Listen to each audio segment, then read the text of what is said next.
All right. Good evening, folks. Welcome to the 2021-2022 winter season. So we are talking strength and conditioning this evening. This is going to be the preseason district rep briefing. Dave, if you want to chime in, ask questions whenever you want, feel free to do so. Same goes for anyone else. But so a few things right off the top here. Want to remind folks about Plunge. Plunge is happening in the first week of February this week, or this year. It's being pushed a little bit later. Cool Schools will still happen on the Thursday, and it will run from 10 to 1. We will still do 3 different plunge times, a 10 to 11, 11 to 12, 12 to 1. We are more than likely going back to an in-person plunge, so we'll have food, entertainment, activities, all that kind of stuff. Additionally, we want to let people know that moving forward, while we are going back to in-person, we will be taking a hybrid approach. The virtual aspect of Plunge last year did really, really well. And we also know for Cool Schools, it benefits some schools because some districts have policies against water-based field trips. So if your program isn't going to plunge in person, that's fine. You can do a virtual and you can submit it and we'll put it on our social media and all over the place. I believe they're also going to try to make a bunch of montage videos to show at Plunge as well. Just a reminder for getting to Plunge, if you are looking to take a team to Plunge, we do have reimbursement that we do for buses to get teams there.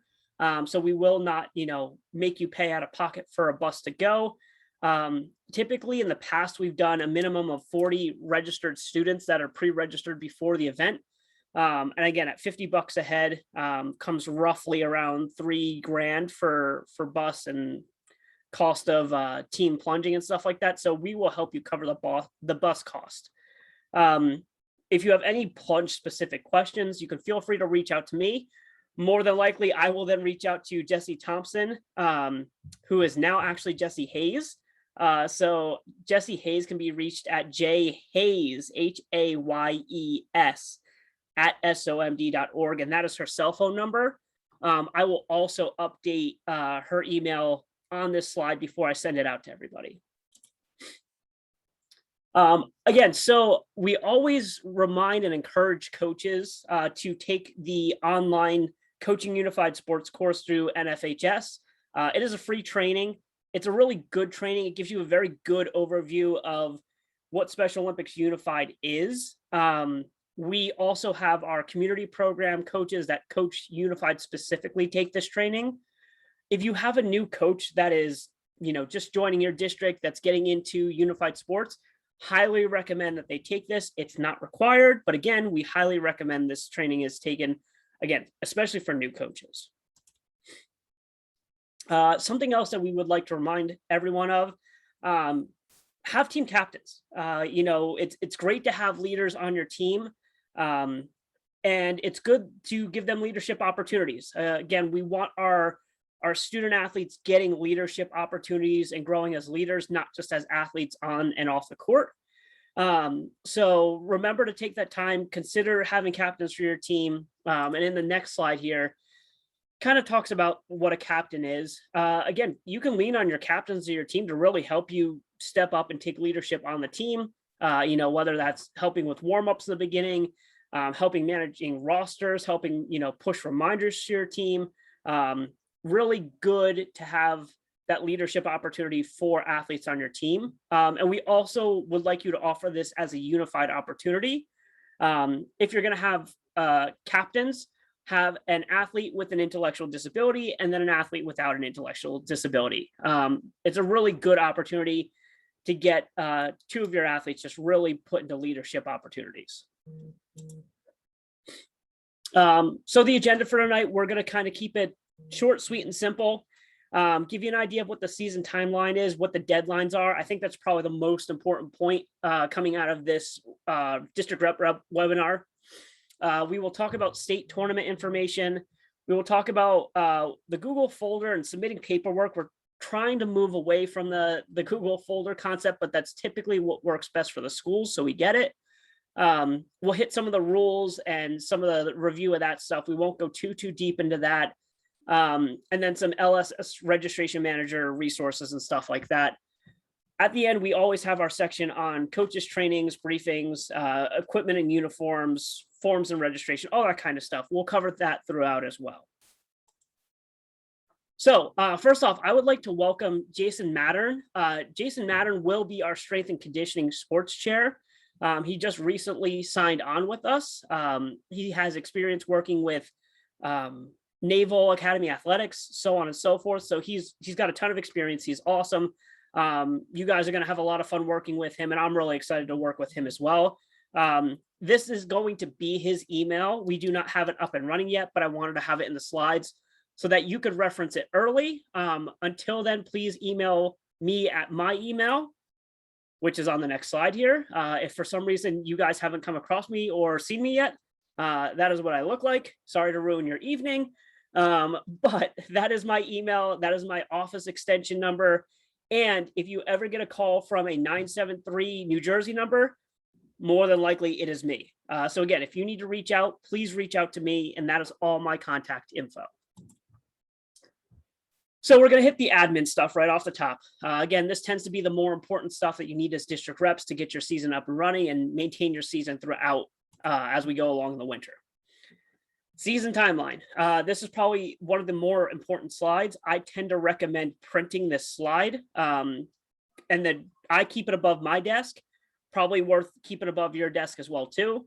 November 15th, which is right around the corner, is when winter season officially kicks off through MPSSAA. And then the first eligible play date for competitions for winter sports is December 6th. So those are the big start dates for MPSSAA specifically, which we follow their schedule just like all other varsity athletics. So the main dates that you will need for paperwork for us: Friday, December 17th is the day that the applications of participation, the CDW for the communicable disease waiver are due, and your affirmation of eligibility. And then any Class A forms for anyone that is a student manager and or coach are also due. Those are the main forms that we're used to doing. CDW is something we started this past fall because of COVID. Just like you've had to sign a COVID waiver for a million other things, Special Olympics, unfortunately, along with everyone else, is requiring one of our own as well. I think we did a really good job with programs throughout the fall for tennis, and they did an excellent job getting those along with the applications of participation, and we will continue that in the winter. So next date that you see is January 11th, after we start the new year. That is the day that your postseason competition rosters and your rating forms are due for the state tournament. A little bit more of a buffer to get that in. We did realize with tennis too that the startup for the season was a little slow for folks. Different schools starting at different times. We will run into something similar along with the holiday break. So we wanted to give you an opportunity to have a little bit of a buffer to get that January 11th final paperwork deadline of postseason rosters and rating forms for the state tournament. Something to put on your calendar is this is the first webinar of the strength and conditioning season. The last webinar of the strength and conditioning season is our state tournament pre-competition webinar, and that is the link that you can register now. It's scheduled for February 10th at 7 p.m., so you can go ahead and get that on your calendar. The last date we are still working on. We've had some struggles with Chesapeake College that we've gone to with the state tournament in the past. This year, we're anticipating we will squeeze back into Chesapeake College, or we may hold it at the Easton YMCA this year. So we will keep you up to date. As soon as we get information, we will push it to you. But until then, just hang tight on a state tournament date and technically an official location. It will be more than likely one of those two facilities. With that said, it's probably safe that you can plan your state tournament date somewhere in the second and third week of February. Worst case scenario, maybe last week in February. But we are definitely pushing to have our state championship within February. Any questions, comments, issues with dates for the timeline? All right, I'm seeing no questions. Remember, you can always add questions into the chat as well, and I can see questions in there. Again, this is kind of just the overall interscholastic unified sports information of eligibility. Again, we want your teams practicing for a minimum of 8 weeks. Really want to see them practice more than once a week. Twice a week is what we really shoot for. If you have opportunities in your facility to do more, that's fantastic. One of the big things coming out of tennis is reminding folks to continue to communicate. That was kind of the biggest thing coming out of tennis, and that's what really got us through tennis. With all the chaos and changes when it came to facilities and COVID and teams and so many other things, please continue to communicate with myself and Jason about any hiccups that come up throughout your season. The sooner you let us know, the sooner we can start thinking about how we can help you and support you in that. Additionally, we would like to see programs participate in 2 regular season competitions. The extent of what that competition is can be, 2 schools coming together. It could be 3 schools. It could be 4 schools. It can be a whole district coming together if you feel that's appropriate. Again, we want to see our athletes and student athletes and coaches get used to being in a competition environment prior to coming to the state tournament. So it's not a unfamiliar environment for them to get into with other teams, with other student athletes, and the chaos that comes along with a state level competition. Something new that we're introducing is the coach resource page. On our website, we are working towards having a coach resource page for every one of our sports. What that means is on that page, you will have access to the video of webinars, the slide decks of webinars. You will have access to any Special Olympics sports rules, any national governing body sports rules. So we tend to go off for the powerlifting portion of strength and conditioning, the IPF rules. All those things can be found there. The logos for IUS, which you see in the top corner, everything and anything you're looking for can be found there. Additionally, when this email is out tomorrow and I follow up with you guys with the slides, with the recording video, you will have a link to the coach resource page in there. And there is a district rep and LSS manager specific page on there that is password protected. In there, there will be specific resources that we want district reps and LSS managers to have access to, but not necessarily individual coaches and the general public. Not that we're trying to hide anything, but there are some resources that are specifically meant for district reps and LSS managers. A really good example of that is the contact list.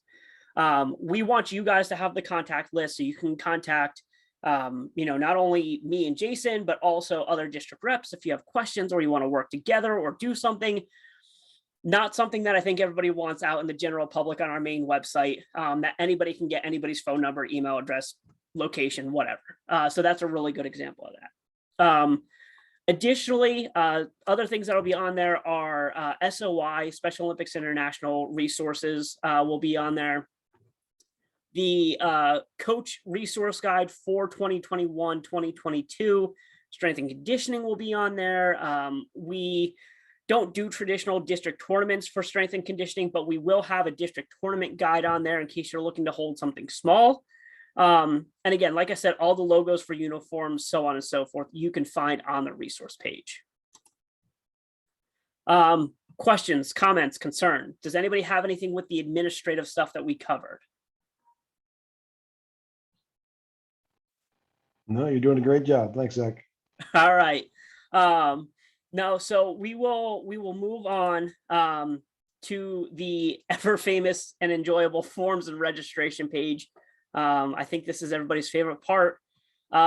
We will move through this relatively quickly. None of these forms have changed if you participated this fall. Again, the only thing that should be truly new to anyone is that communicable disease waiver. The first page and the most important form that we need is that application of participation. All student athletes with an intellectual disability, unified partners without an intellectual disability, and our unified partners IEP 504 status need one of these forms. Again, you see these every year. There's nothing new about these. And just a reminder that they are due on December 17th to us. So probably set your deadline a little bit earlier than that as well.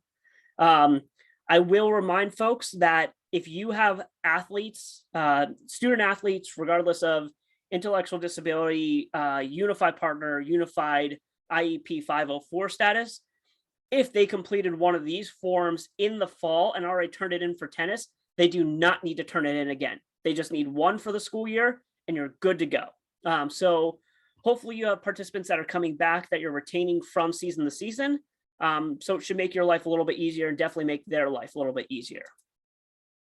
Here is the new CDW form. Again, it comes in a packet of 3 pages because the first 2 pages talk about all the COVID stuff and what high risk is and so on and so forth. The only thing we need back is the 3rd page of that packet. The one that you're looking at here, it has the participant name, participant signature, the date signed, and then it has parent guardian name, parent guardian signature, date signed. That's the only page we need back with this. Just like the application of participation, if you had somebody in the fall that already completed a CDW, they do not need to do it again. This is good for the year. And so you do not need to do multiple of these. If somebody did it in the fall, they are good to go. The last one, affirmation of eligibility. This is just your roster. Nothing fancy here. Again, make sure you get this in. This is super helpful for us to get an idea of what team sizes look like. And again, the last time this was revised was like 2017. So it's nothing new. It's something we've seen for a while. So again, application of participation, communicable disease waiver, affirmation of eligibility. Those are the forms that need to be in on the 17th. So the main thing that this isn't as big of a deal. The main thing that I want to remind, it is that page. The main thing that I want to remind people of is for the affirmation of eligibility. At the bottom, you can see it says additional team personnel / travel party. That's extremely important for paraprofessionals that may be working with your team. The one thing that tends to slip through the cracks when we're communicating during a season and then when we get to the state tournament is who's bringing paraprofessionals for whomever may need them. And then we get to the state tournament and they have extra paperwork, so on and so forth to do. And that's no fun to have to do that. As a reminder for your paraprofessionals that may be coming that aren't truly part of your team, we still need them to do the very basic volunteer forms. We 100% need them to do a communicable disease waiver just like everybody else. Again, the CDW is kind of across the board, no questions asked, we need that. So let's talk about forms for non-student athletes. So we're talking about your coaches, we're talking about your paraprofessionals, we're talking about your athlete team managers, those kind of people that aren't going to be participating in the strength and conditioning events themselves. The main thing that we need right off the top is Class A clearance, which is the volunteer application / background check, the protective behaviors training, and the CDW is now part of that trio that makes up Class A clearance. Again, the nice thing is Class A clearance is valid for 3 years. And we've cleaned up the process so it's not so crazy. It's a lot easier to complete. It's actually so much easier if you now go to Volunteer Hub and sign up for Special Olympics Maryland there. You can sign up, you can sit down, you can do all of these things. And I'd say probably 45 minutes to an hour. Do it all right in Volunteer Hub and you're done. If you want to print those forms and send them into SOMD, they can be sent in, scanned, and emailed to Dottie Rush at coaches@somd.org. And again, those forms need to be in by the 17th of December. The one note that you see at the bottom that's really important here. I'm going to skip to that first because it links up with the volunteer application, if you have a student manager that is 17 years or younger, they do not do the traditional volunteer application. There is a minor application form, which essentially is them putting down references to have references checked, because we can't run a background check on anyone 17 years or younger. Other than that, the process is totally the same. The one new exciting thing about the process that speeds it up, if you're not going to go through Volunteer Hub, is we have a new location for our protective behaviors training. In the past, you've had to go to a Special Olympics International based training page, and you had to create a sign in, and you had to sign in, and then you had to find it, and then you had to go through the first page that explained what it was. No more of that. No more extra steps to do that. All you have to do is click on this link as a volunteer, and it'll take you right to our protective behaviors page. You click one more link, you watch a video, and then you download your certificate. That's it. So we've expedited the process because it was way too long before, and this should make it way easier on your non-competitive participants on your teams.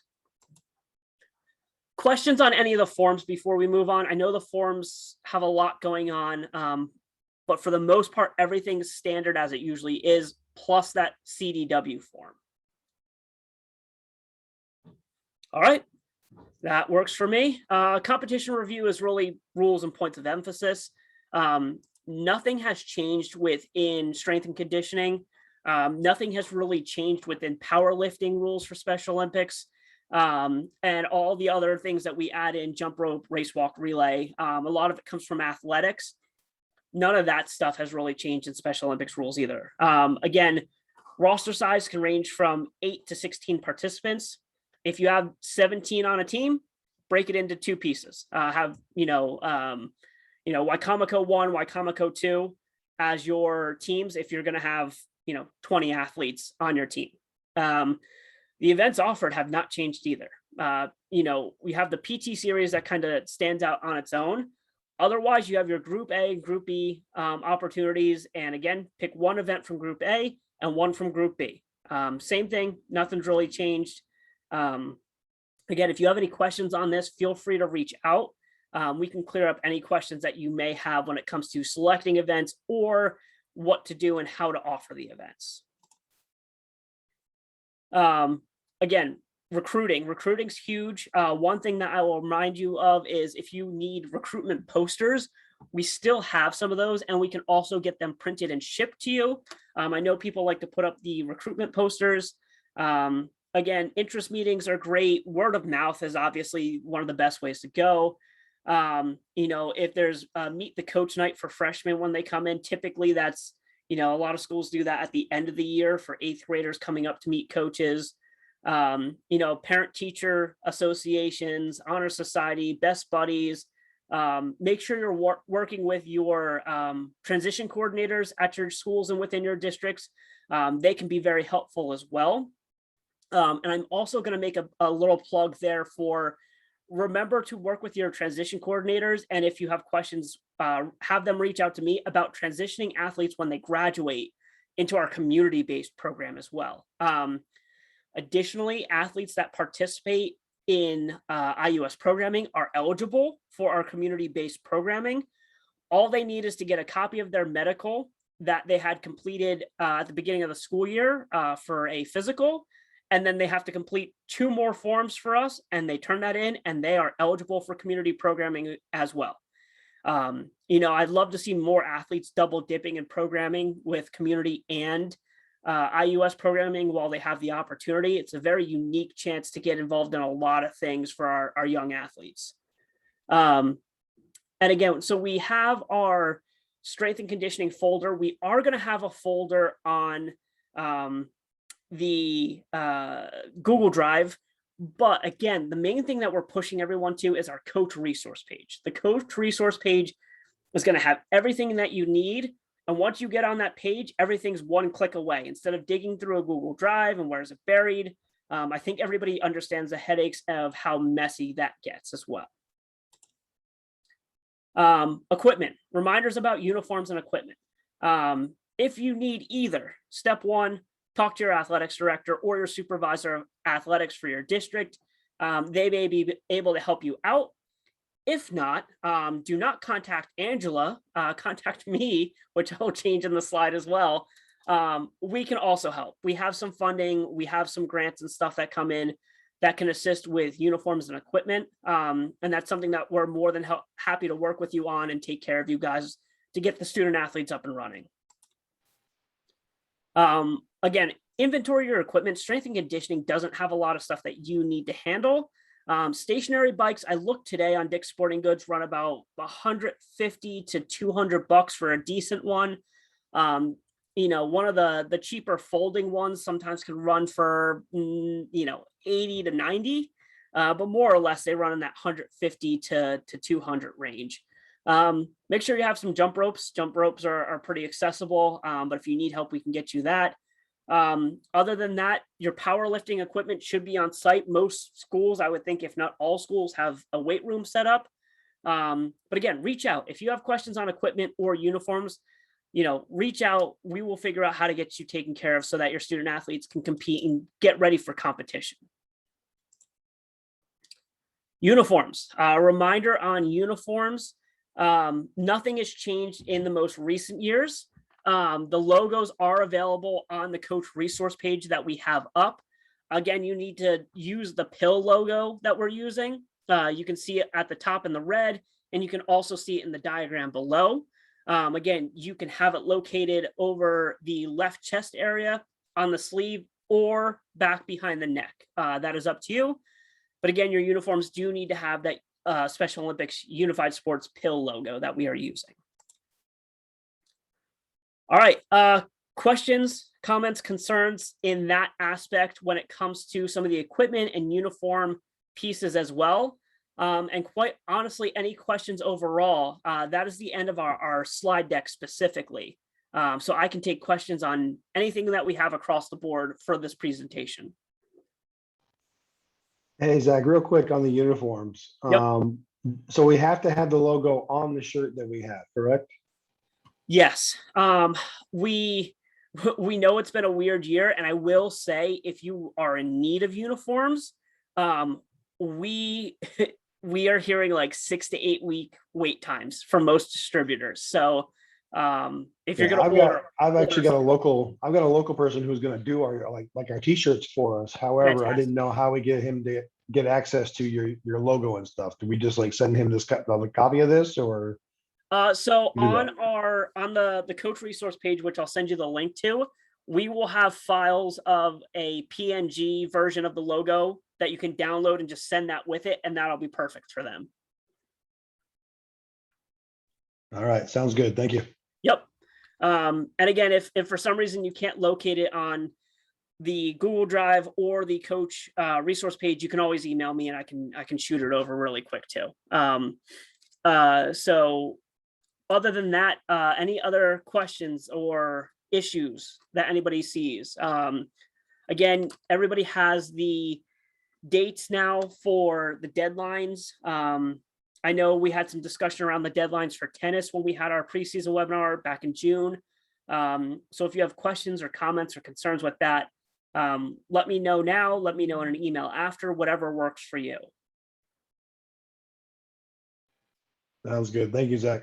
Cool. All right, then we will wrap it up. Again, thank you for joining us tonight. We will pull this video, and we will also pull the slide deck to send out to everybody. But again, I just want to thank you guys before the season even starts. I know the fall was chaotic for a lot of people. I anticipate going through the rest of the school year, we will still experience some sort of chaos. So I can't thank you guys all enough for all your support of your student athletes, and working to provide unified opportunities for all of our athletes within schools. Again, communicate. If you need anything, please let me know. Please reach out, and we will work with you the best we can to get you taken care of. Other than that, everybody enjoy their night and have a great day.